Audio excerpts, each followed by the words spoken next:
Is everyone here good looking or? No.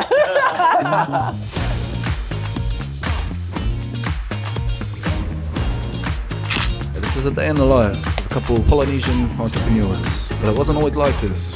We used to have sleep for dinner, so. It's not so much the people, but I feel like it's the environment that you're in.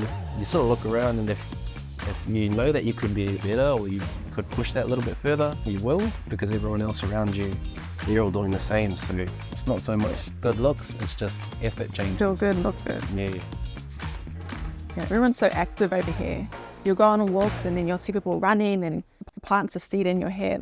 Like, oh, maybe I should start taking up running. That's where I guess where it all sets off. I ended up becoming a school captain and I got accepted into uni. So it just goes to show the stigma that people have around Polynesian culture. And this is why I really try and push out that, we can be intellectual and we're not just known for sports or, being big.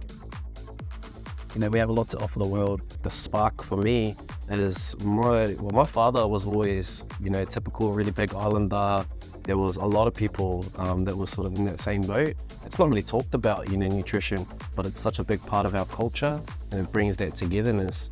And we feel like a lot of people could benefit, especially from people like us who understand what it's like to grow up in Polynesian culture, because tangi takes, say, 3 days of heaps of food. Obviously, you're not going to stick to a meal plan or something. We've both been brought up with sports since we were kids. I guess that was the only thing I was good at was sports and arts. As soon as we finished school, we were like, okay, what is something that we're good at? And then that could be our passion. And that was training. Hey. Kama koe te ahi aki. Hi. E hia ngā ki rongo. 10 kilometers, it's going to be 10 kilometers, and I'm going to do 90 minutes. My goal is to be able to just, speak freely, always. And then to be able to teach that to my daughter. What? Ngā mihi. Thank you. What? Awhi. Aku. I haere au ki Te Kura Kaupapa Maori o Te Kotu, kei kora I akunga hau te reo mō e whetu tau.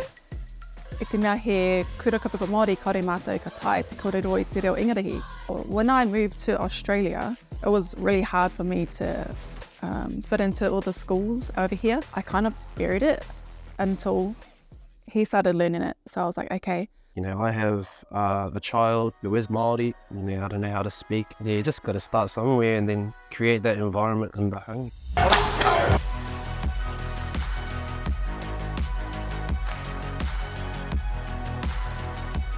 You are who you surround yourself with, but because nowadays everyone is always on their phone, it's almost like the people that you surround yourself with doesn't need to be physically, it can be virtually. And I've even had messages from people in the UK or in America, your journey is inspiring me to, so as long as you just can spark that fire in someone else, I feel like it's just the way that the world is. As soon as there's an easier, better way to do something, it's more efficient, people will move to that space, there's no question.